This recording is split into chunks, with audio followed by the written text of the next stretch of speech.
Hello everyone, I'm Juanita Brown, the co-founder of the World Cafe, which as many of you know is an approach to strategic dialogue and engagement around critical issues facing our organizations and our communities. I'm excited to say that the World Cafe is now being used on 6 continents around critical issues in business, government, organizations, and communities all across the globe. I was asked by your colleagues there to share with you my thoughts around where we as humans gain the human power and energy to create the futures we want in our organizations and communities, rather than being forced to live with the futures we get.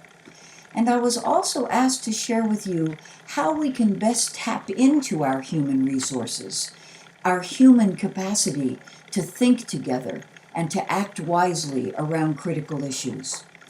And to begin that, I'd like to share a bit of my own learning journey around these questions. In the 1990s, I was part of the MIT organization, the MIT University's Sloan School of Management, the Organizational Learning Center. I was part of the dialogue research team there, which was the major grant, the first that had ever been given here in the United States for the study intensively of dialogue as a process for social and organizational change. And that's where I first met Agota Ruja, your colleague from Hungary. I had been working as part of that research team, and I was at a gathering where a Chilean evolutionary biologist by the name of Humberto Maturana was present, a very renowned evolutionary biologist who had done tremendous work about the essence of our capacities as human beings to bring forth the worlds and the futures that we have seen all around us over these many millennia. And Humberto was talking about our capacity as human beings to bring forth a world through our capacity for language and the networks of conversation in which we participate. Humberto said, "We are the ones who make language and conversation our manner of living. Our human existence is one in which we can live whatever world we bring about in our conversations, even if it is a world that finally destroys us." And I began to ask myself, what if, from the perspective of creating our realities, whatever it is in terms of strategy and organizations or bringing communities together for mutual support, what if conversation is not something unimportant, trivial, not to be thought about?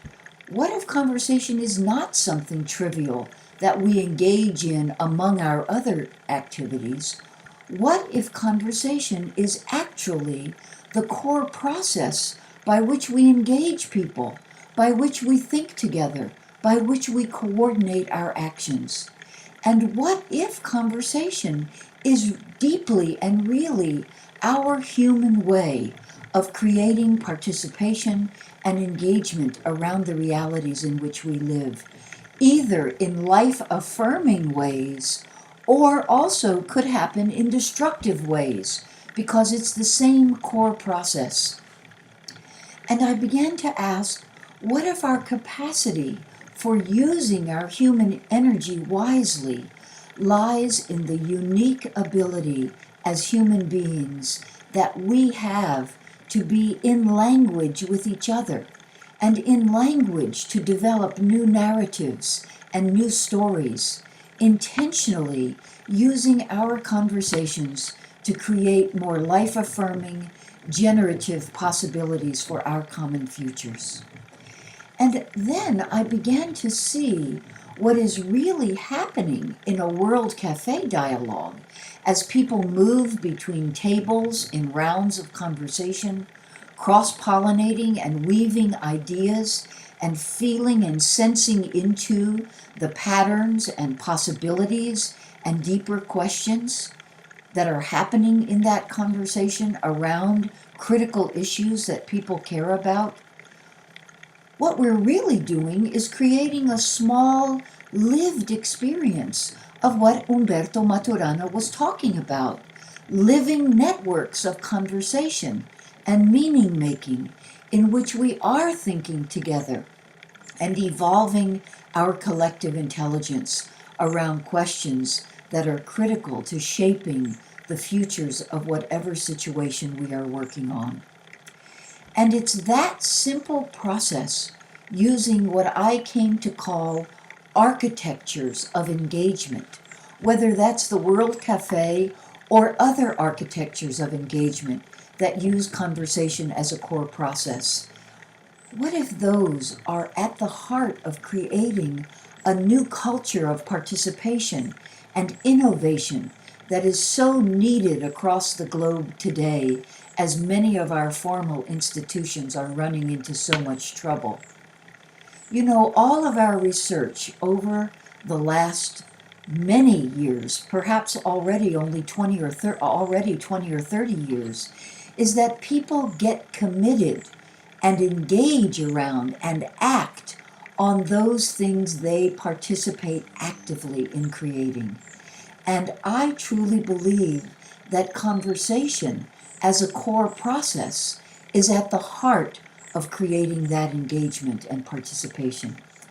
I was very fascinated in doing my own research across disciplines in this area at seeing the fact that, for example, Alan Weber, who was the former editor of the Harvard Business Review and who was with us when the World Cafe was born, actually in our living room with just 24 people, he wrote an article called "What's So New About the New Economy?" And he said this, and I want to share it with you. He said, "The job of the leader in today's economies is to create and facilitate the working conversations that create new knowledge." He said, "In today's economy, conversations are the most important form of work. So much so that the conversation is the organization. The conversation is the community. This is how we come together to create the futures we want." And then I was participating with Meg Wheatley, who you may know wrote a very famous book that has been distributed across the globe called Leadership and the New Science. And she also wrote a book called The Web of Life, Simplicity, a Simpler Way. And she wrote there, "A life-affirming leader is one who knows how to rely on and use the intelligence that exists everywhere in the community, the company, the school, or the organization. A leader these days needs to be a host, one who convenes people, who convenes diversity, who hosts all viewpoints in a creative process, in creative processes where our intelligence can come forth." And I really believe that the World Cafe's simple design principles, there are 7 of them, which I'm going to share with you in just a moment, those principles create the conditions for this kind of collective intelligence to emerge, whether or not you are actually using a formal World Cafe process to create that process for innovation and for creativity. So here are quickly those 7 principles. One is set the context. Why are we doing this? Why are we having this conversation? And why is it important? Second, create hospitable space. Create warm, inviting, engaging space. Create an invitation that makes people want to come. Serve food, have warm lighting, plants, things that you would do in your own home to create hospitable space. Thirdly, explore questions that matter. You know, we often frame issues as problems or challenges, But I think the most important thing we can do is shift to frame those problems as questions with a question mark at the end, and that those questions really matter to the people who are gathered. Ask people themselves to help you develop the most important questions around critical issues. That's one of the easiest and most interesting ways to gain people's participation and engagement and use their human energy. The fourth principle is honor everyone's contribution. Everybody has something to contribute. Create opportunities for everybody's voice to be heard.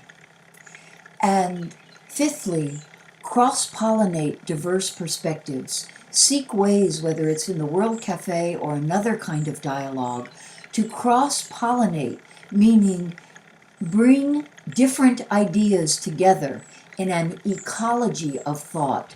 That's the best way to create innovation, actually, is creating networks of different ideas that get, like bees, cross-pollinate flowers, that you're cross-pollinating ideas. The sixth principle, listen together for patterns, insights, and deeper questions. Not just listening to each other, but listening into the center of the conversation, to what's emerging in the center of the table, so that you can see the insights and the deeper questions. And lastly, harvest and share collective discoveries. Create ways for making visible the ideas of people, whether that's through graphic recording, video recording, newsletters, ways that you can take the ideas from one gathering and help plant seeds for the next. But doing all of this requires skill, and luckily there's been much research over the last 20 years into what we call collaborative social technologies that can help create opportunities for participation and engagement and the use of our human energy as a power source for things that we really care about. These methodologies include the World Cafe, open space, appreciative inquiry, asset-based community development, and others that have all now been used widely across the globe in places like the European Commission, like the Stockholm Challenge. Many places across Europe and across the entire globe are now using these more participatory ways of working so that we can now learn, engage, and gain the kind of innovative ideas that are going to be critical in these very challenging times. You know, not too long ago, we published an article entitled Conversational Leadership, Thinking Together for a Change, in which we outlined a framework for engaging people, for using the source of our human power, which I believe is conversation as a core process, in more effective ways. I'd love to share just briefly some of the core ideas from that article, and I hope that you'll be able to have a copy of that article for your work together in this gathering. Here are some of the key elements and where we've come in our thinking. These are a set of integrated complementary elements that work together. They don't only work individually, they need to work together. So first, purpose or strategic intent. That is very critical to setting the context. Why are we doing this? For every aspect of the engagement, every phase of that, and asking, what do we hope to achieve here? That helps to determine, what issues are important, which question matters, and it helps to discover the relevant stakeholders, as well as to choose what processes to use. So strategic intent and a sense of purpose is very, very crucial, because without that kind of clarity of purpose and intent, issues remain vague, stakeholders and participants become frustrated, and engagement is really aimless. So that's very, very important at the beginning. Also, the framing of critical issues and questions. Yes, we need to have critical issues, but those need to be framed as questions rather than as problems. This is a very small but a very critical shift, because without the focus on critical questions, there's actually no reason to act. People are drawn forth by their questions. They create new knowledge from their questions. But when they're framed just as problems that we have, people lose energy rather than gaining energy and excitement to learn into the questions that they also have helped frame themselves. The next key element in this model is engaging all key stakeholders. It is crucial to have a diversity of perspectives and cross-pollination of ideas for innovation. But too often, those engagements lead to polarized debate, chaos, or proliferation of ideas without the ability to choose and act. However, if we don't engage key stakeholders, there's very little chance of breakthrough thinking or finding innovative paths forward on critical issues. So, where stakeholder engagement or employee involvement is important, then we need to think carefully who needs to be a part of this conversation, who has an interest here, who has great ideas to be able to contribute. That's awfully crucial here. And then the use of collaborative social technologies. Social technologies, what I mean by social technologies, are the kinds of highly effective processes that now, since the 1980s, have been well researched and are now used in mainstream organizations all over the world.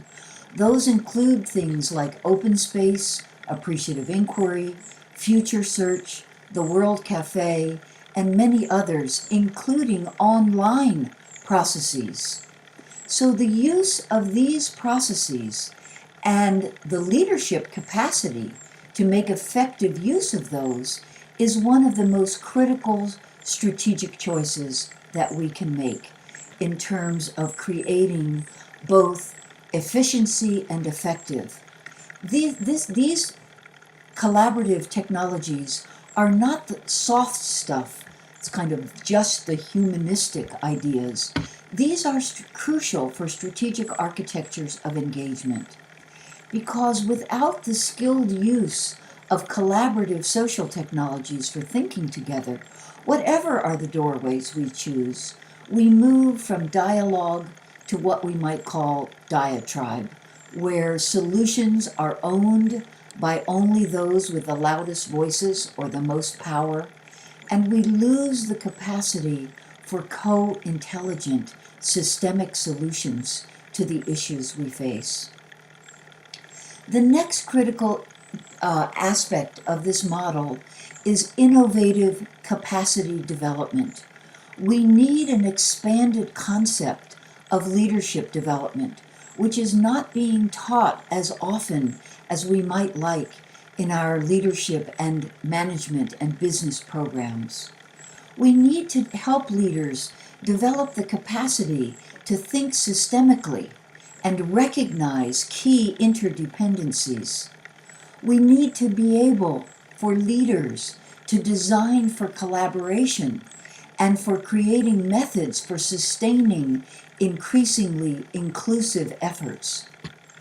We need to help leaders learn how to host and harvest multi-stakeholder, multi-sector strategic dialogue using these creative architectures of engagement.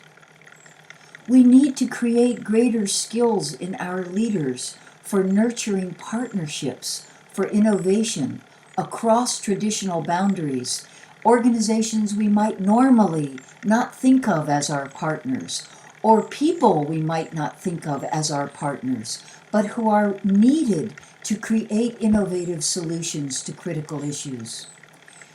And lastly, in terms of leadership development, we also need, of course, to create the individual capacities of heart and mind, capacities for listening deeply, capacities for framing strategic questions, for clarifying assumptions, for actually suspending judgment so that we can listen with our full heart and mind, and other personal hosting skills. Because without the leadership capacities that rise to today's complex systemic challenges, we end up relying on limited approaches from an earlier era that at best are no longer adequate and at worst can derail or push away or really make not possible our very best intentions. And lastly, what is the outcome of doing all of this? Strategic intent and involving key stakeholders, using collaborative technologies, doing innovative capacity development.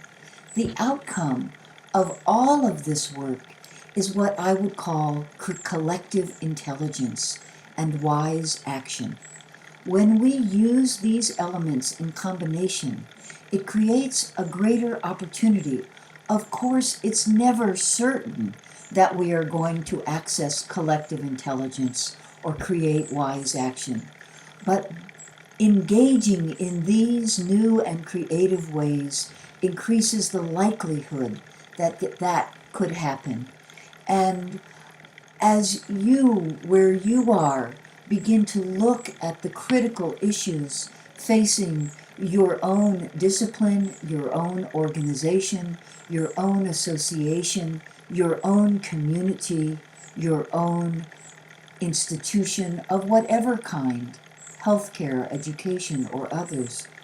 I hope that these ideas can be of support to you as you go on your own learning journey to create architectures of engagement around your own organization or community's most critical issues.